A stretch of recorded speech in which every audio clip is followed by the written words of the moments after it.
What's up? This is Fred, the Hammer Williamson. You're about to learn some very innovative and exciting excerpts about me and about this movie behind me, 1990, The Bronx Warriors. So if you leave now, you will definitely miss it.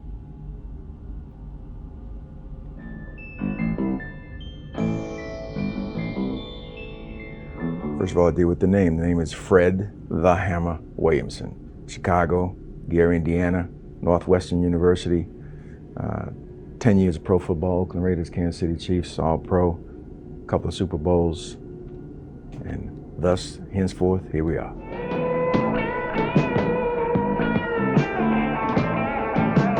I'm an architect by trade. I went to Northwestern and graduated as an architectural engineer. So when I graduated from college, I had been drafted by the 49ers, and I said that's a good opportunity for me to go to California and do my architecture, since California is a very versatile state, so I figured I could do some really wild architecture there. But once I stopped playing football and I was doing architecture, I was working for Bechtel Steel. I was chief architect for Bechtel Steel in San Francisco during off season when I was playing ball. Once I stopped playing ball, I couldn't make that transition. 9 to 5, 1 hour for lunch was just not my cup of tea. So one night I was looking for something to do. I says, I can't sell cars, I can't sell insurance. I says, let me find something to do. And I saw Julia's show. Diane Carroll had a show called Julia. So I think I'll go to Hollywood and become Diane Carroll's boyfriend on the Julia show. So I packed up my Jaguar, my XKE, and hooked it onto a trailer and drove to Hollywood. And I went to the 20th Century Fox lot, and I said, I'd like to see Mr. Hal Cantor. And they said, do you have an appointment? I said, no. I said, you can't come on the lot. He says, fine. I drove around the corner, picked up the phone, called the gate, said, this is Mr. Cantor's office. We're expecting Mr. Williamson. Will you let him on the lot, please? Drove back around. This is, oh yes, Mr. Williamson, we're expecting you. So I went in and I talked to the secretary and I said, can I see Mr. Cantor? And she says, well, who's here? I said, just tell him the Hammer is in the house. So she got on a squawk box and she says, Mr. Hal Cantor, Mr. Hammer is here. I says, no, not Mr. Hammer, the Hammer. And there was a silence and he says, football player? I says, yeah. So we go in, we talk 15 minutes on football, and I said, listen, man, I've seen your show. All your guest stars are the black guys. The black guy, each week is a different black guy playing Diane Carroll's boyfriend. I said, now that gives her a very dubious reputation, that she's dating a different guy every week. What you need is a regular. And he says, well, your timing is right, because we've been getting a little pressure from NAACP and CORE on that very thing. And I said, well, I'm your man. Ain't none of these guys better looking than me, so I'm your man. So he said, okay, have you ever acted before? I said, yeah, man, I did 5 years of Carmen Jones and Raisin in the Sun in Canada. If he had asked me what character I played, I'd have been dead in the water, because I wouldn't name anybody. I took him to Canada because if I had said New York, he'd have said, well, what company and where and all this, so I didn't. So he went along with the program. He said, okay, I'll write you a script for the show. And it's called Dancer in the Dark. It's about a pro football player who just retired from pro football and came to work for the same company that Diane Carroll worked for. We meet, we fall in love, and we establish a relationship. So I did 3 years on Julia. Timing, being at the right place is everything. We shot at 20th Century Fox a lot. I'm in the commissary one day. Guy walks by and he says, you're the Hammer, right? I says, yeah. He says, well, we're doing a movie and has a football scene in it. And I don't know anything about football. Would you be in the movie, handle all the football stuff, and give you a nice role? I said, okay. The movie was MASH, Robert Altman.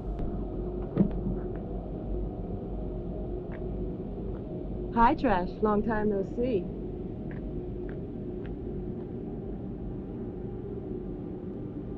Why'd you do it, Olga? We had a deal. When I came to Hollywood, I knew what I wanted to be. I knew the image that I wanted to project, because it was an image that I could perpetuate from being the Hammer, something I could sell, the action guy. Really, I wanted to do the James Bond guy is what I was really after. I had convinced Universal to do that, so we made a film called That Man Bolt. It was actually the first black James Bond kind of movie, because we shot it in Hong Kong, we shot it in LA.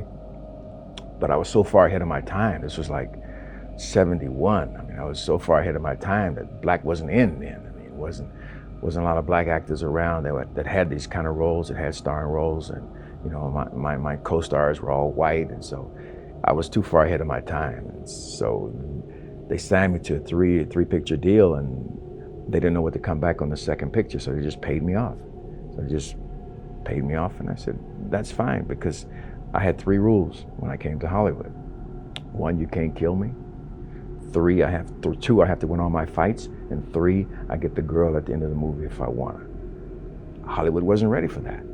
So I said, okay, then I have to make my own movies, because I want to be the hero. You know, if you can't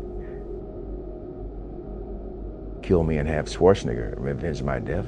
Kill Schwarzenegger, let me avenge his death. But that's not where they were, and so I started making my own movies. And once I started doing that, then I was in a position to decide what I wanted to do and what I didn't want to do. I'm a stand-up guy, and I will always be a stand-up guy, because I know what I represent to black people and to the black race, because I came up in the 70s when there were no heroes. So I became a hero because heroes were needed at the time. And they were still arresting people on the street, black people on the street, hosing them down, getting them off the street in the 60s and 70s. That was still happening in the early 70s when we were making our movies. So we needed some stand-up people in Hollywood. My films were not about get whitey. My films were, when the smoke cleared, I was the only one left standing. So I killed black people, yellow people, white people, pink people. I was an equal opportunity killer, okay? But I was a stand-up guy, and that's what was needed. That's why my career has lasted. Jim Brown was the same kind of guy. Roundtree was the same kind of guy. We came along at the time when blacks needed that kind of strength on the screen. So that's my responsibility. My responsibility is to always be me and be the kind of person that they think that I am, and maybe the kind of person that they think that I am may coincidentally coincide with the kind of person that I may be. You come sneaking into my kingdom like a thief. You kill one of my best men. You say you didn't do it?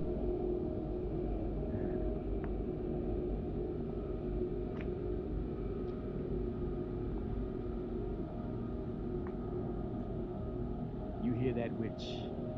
Trash tells lies. I'm never without this cigar, dude. It wasn't their idea. I'm never without this. You see me in any of my movies. This was my prop. Long before cigar smoking became popular by the non-smoking peons who now smoke cigars, the Hammer always had a cigar. I have my own plantation in Jamaica. I have a hacienda there. I have 4 little white people working for me, rolling cigars for me, and they send me a supply every month.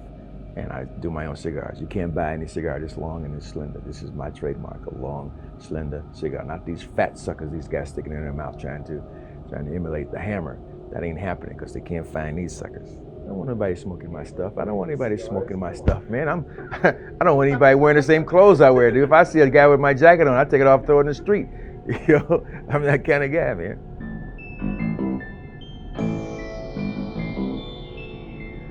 First movie I did was Adios Amigo. No Way Back was 3 in a row. Adios Amigo, No Way Back, and Me and Johnny Barrows. I went and raised the money myself and produced and wrote and directed those films. I had an idea, I had a concept. You know, I knew that my films were marketable worldwide because of all the girlfriends that I had. I had Italian, French. But what happened was when we did films like Black Caesar and Hell Up in Harlem, Bucktown, they were being sold abroad at $3,000 a piece. No matter who was in the film, if it was a black film, had a black star, it was sold for $3,000. And I said, that's not right. There's no way, man. I mean, I know better than that. I mean, my girlfriends, I got more girlfriends than that. So you're gonna tell me that my film is not worth more than $3,000? So what I did in 1975, when I made No Way Back and Adios Amigo, I took these films under my arm and went to the Cannes Film Festival. So I went to Cannes and sold my own films. My first 4 or 5 films that I made, I personally sold them. I gave the maitre d' a tip every day at Cannes at the Carlton Terrace, and I sit on the terrace, and my office was the Carlton Terrace. I had chicks running around in t-shirts with the movie title on the front.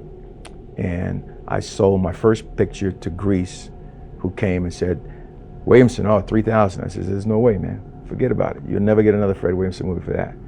So he came back the very last day and we made a deal for 25,000. So my first film was No Way Back. I made for 75,000 and I brought back over $300,000 for sales.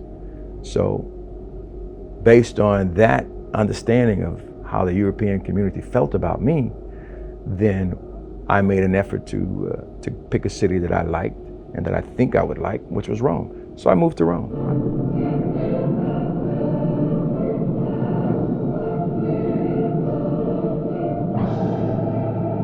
Maybe they'd still be alive if I hadn't come here in the first place.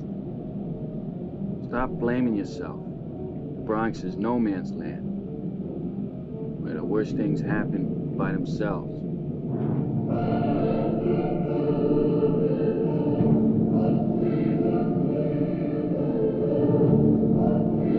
Understanding European mentality, knowing that once you are a celebrity or a star, you are one for life. They give you your props and your due for life. In America, you're only as good as your last basket, your last touchdown, and your last movie. They forget about you real quick because they started looking past you for that next star that's coming up to remind them of what you used to do. Rather than hang on to your persona, they're looking for that next person to replace you. Europe is not like that. Europe, they give you your prop, they give you your due. You can work forever and ever because once they like you forever. So I wanted to get into this mindset. I wanted to be someplace where I could do the kind of films I want and get the proper respect that I wanted. So it worked out for me that I was able to make films in Italy and in Europe that were also sold in the market in the US. So it worked out pretty good for me, which gave me my longevity, which is why people don't ever say, and I'll never give them a chance to say, whatever happened to the Hammer? Because the Hammer is always going to be around doing something because I have a market. You're the king of the Bronx, but if you don't want Hammer to screw you, you gotta give me a hand. Oh yeah? The moment I move, it's war. The film industry in Europe has died relative to films being made that are sold in America. But that's their fault because they never trusted American people. The American producers, which they have a right not to because some of them are a little strange. But to make a low budget film, you have to have good inside contacts if you're gonna leave your nest and go to somebody else's nest with a small amount of money. You have to basically trust that person and trust what they say so that you don't go over budget and start asking for needing more money to finish your project. So they never really trusted that they could come over to America and make a film under $1 million without being ripped off, without having the money being stolen, or without having prices go up and jacked up on them. So they made a lot of really bad imitations of American films. They would go to places like Santo Domingo for New York. We shot Black Cobra 2 in Manila for New York. Ironically, there are some 2 or 3 blocks of buildings in commercial area in Manila that looks like New York. But once you get outside of that, you got palm trees and little short people, man, and so you can't be in New York. In Rome, you can shoot New York because they have Eurocity, which is the modern part of Rome, is quite nice, and as long as you stay inside and stay around that area, you can really get away with it, which is what we did in Black Cobra 1. Black Cobra 1, we shot in the new part of Rome for New York, and it worked. But they made a lot of films like that, pretending to be one place and shoot someplace else, and so part of their downfall was trying to mimic high-budget American films rather than take advantage of their own intelligence and their own concepts and what they had. That was part of their downfall. The best movies that came out of Europe are the war movies because they had all the great locations, they had all the great equipment, so they didn't have to copy anybody there. I mean, a war movie is a war movie. When you do a film like this, that was the time period when they were making the warlord kind of films. I did this one. I did one called New Gladiators. right? New Barbarians. That's when, you know, all the guys in the strange driving machines and the strange hair and Wars of the Wasteland. I mean, that was hot then, and so they were copying Mad Max because Mad Max was made in Europe. So it was made in Australia. So it didn't have the docks of New York or the L's of Chicago that they don't have there. So it was easy for them to match that film, and that film was successful. So it was easy for them to jump on that bandwagon and mimic those characters and those concepts with the films that I did. That was easy to do. You know, when you scale down a big budget film and try to duplicate it with a small budget, it just doesn't work. It just doesn't work. It comes out hokey. I ain't talking options. My plan is to visit the ogre. Talk to the ogre? Are you out of your fucking mind, man? Shut your mouth and listen, asshole. I think those Manhattan big shots are trying to trap us because of Ann. We could never take them on alone. We need allies. And that means every writer in the Bronx. And Three Tough Guys with Isaac Hayes might have been, we started in New York and finished in Rome. That was Dino De Laurentiis. Yeah, it was shot without sync sound over there. In America we did, you know. And then I did a gangster movie with Peter Boyle. I did Crazy Joe Gallo. Crazy Joe Gallo was part in New York and part in Rome. So anything the Italians came over here, we shot direct sound. Anytime you went to Italy, it's just, wow, we don't have to do that anymore. So it was like a burden on them to shoot direct sound because everybody had to be quiet. Nobody could talk. You couldn't order your coffee. You couldn't get your tea. American people are very particular. You know, the mouth and the words must always match. They weren't always that particular about that because they didn't shoot direct sound. They never shot direct sound. They shot on cameras that sound like wash machines. And while you're doing your dialogue, there's somebody's order a Coke or bring a sandwich, or you hear all this in the background because they know it's not being recorded, so they don't care. They're not that particular. The hardest thing is to have the noisy camera and people talking, and they're talking about nothing. You know, is my coffee ready? Bring me a sandwich. All this stuff you hear as an actor. And they're not whispering, man. I mean, they're just talking because they know that the sound is no good anyway. It's not going to be used. That is probably the hardest thing to get used to, is this noisy camera, because they use Aeroflex, no sound Aeroflex. They use that, and everybody is talking. That's the hardest part of working in Europe. The French do different. The French shoot like Americans. The French shoot direct sound, and they shoot just like Americans. The Italians, Spain, and Hong Kong, they shoot no sound. Every film that I did there did get an American distributor to do it, you know. And at the same time that I was there, I was also making contacts so I could make my own film and raise money to make my own films. I did Mr. Mean on the weekends when I was shooting Inglourious Basterds, and I would use their equipment for free. And I would take their crew on the weekends and go shoot Mr. Mean. So it all, you know, it all worked out. They gave me the equipment for free, and I shot it on the weekend, so it all worked out.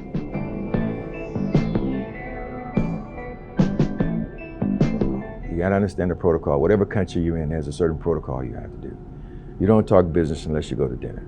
You go to dinner, and you don't talk business until you're into the 9th course. And by then, everybody's feeling good. You've had 17 courses, and they keep putting this picture of wine that keeps coming out of the back room. You don't really know what kind of wine it is, but it's the best wine you've ever tasted. So by the time you get to that point, then it's, you know, oh, by the way, we're doing a movie. And I said, oh, yeah, okay, I'm available. I love it here. And so then you talk, and you never really talk money. You talk character, you talk story. The director never talk money. It's always about stories and always about, you know, here's what we want to do and what do you want to do? Can you give me some ideas of what you want to do and how you would do this? So they would take ideas because they gave, not only me, I think they gave Americans the credibility of knowing that they knew the market, they knew their marketplace, and they want you to do in the film what's good for you so you know that it can be played and sold in America. So they were very open to ideas and concepts and to characters and images that you brought automatically to the role. Oh yeah, there was scripts, but you were allowed to change. You could make changes right on the spot. I mean, that was the whole idea. The whole idea was to give you freedom and give you leeway to do what you want to work for you, you know? If you wanted to have a fight here while you was running, you want to stop and beat up 6 guys along the way, they bring in 6 stuntmen, let you beat up 6 guys, shoot people, whatever you wanted to do. If it was good for you, then they let you do it. Hollywood is so screwed up in their perception of what producers can do and what producers can't do. They think that a guy who makes low budget films can't make big budget films. But that's stupid. It's the other way around. Guys who make big budget films have no idea how to make a low budget film. If there is no perfect, if there's a bed and 2 chairs and the script calls for a bed and 9 chairs, they don't really know how to make that change. You know, they wait, they stall. I mean, spend money, go bring 8 more chairs. We got to have 9 chairs in here. And the low budget director says, no, hey, we can do this. We can move that over here. We can make that look like 9 chairs. We can put that one over there and hang it over here. Then we can shoot on that side of the room, take those same 2 chairs, put them on this side of the room, shoot that way. Now we got 4 chairs. I mean, yeah, they have no idea about low budget filmmakers in today's market. But Tony Margheriti was a fun guy. You never really knew what he wanted you to do. You just, when you came to the set, it changed. So you had to be ready for Antonio because his mind was always going. He was probably the best effects guy in making these little prop towns or prop villages. I don't know how the projection, the miniature stuff. He was the best in. He was best in that. Lucio Fulci never brushed his teeth. Had a cigar hanging out of his mouth. Teeth was brown. Had a nasty mouth. I didn't like talking to him in front to him because his breath was not of the best. But a good director who didn't explain himself very well either because he didn't really speak English too well. He didn't believe in, the worst thing about him is that he didn't believe in lights. Most of his movies are underlit. I did a couple, we did one, Delta Force, that was so black, it was unreleasable. Delta Force was unreleasable. This was Lucio. He didn't believe in lights. Castellari is Larry Cohen. He knows how to take a small amount of money and turn it into something interesting. The difference between him and Larry Cohen is Larry Cohen wants to be a big director and he wants to be, Castellari likes where he is, he likes his space, he likes making small films because that's where he has the most fun, and he knows that when he makes a big film, it's only 2 steps above what he's doing, and you really can't consider that a big film if you only go 2 steps above a low budget film. You know, in the US, it's 100 steps above. You go from $1 million to 100 million. Over there, you go from 500,000 to $1.5 million, and to them, that's a big budget film. But you still can't make that comparable to what's so-called big budget here. Lucio Fulci was a little guy who talked loud and didn't always read the script. He was not a script reader. He was always counted on. They always have a second person that works with them, who sort of gives them the story and tells what's going on. So he wasn't really the most prepared director. But I think probably because the films that I was in with him, he had a lot of Americans, so he counted on the American people to bring their role and their character to life on the screen. He didn't really direct. He was there dressed nice. He was there smoking his cigar and living the image of a director. He was a filmmaker because he knew image. He had it in his brain. He had it in his mind. He knew how to frame the camera. He knew what he wanted to see because he had a good eye of knowing what the camera saw was what he wanted to shoot. He just wasn't a character director. He wasn't a director that could lead you into a role and let you know where you were coming from and where you were trying to get to from the beginning to the end. He was not good at that because he didn't take the time to do it. He was more into images than he was into characterization.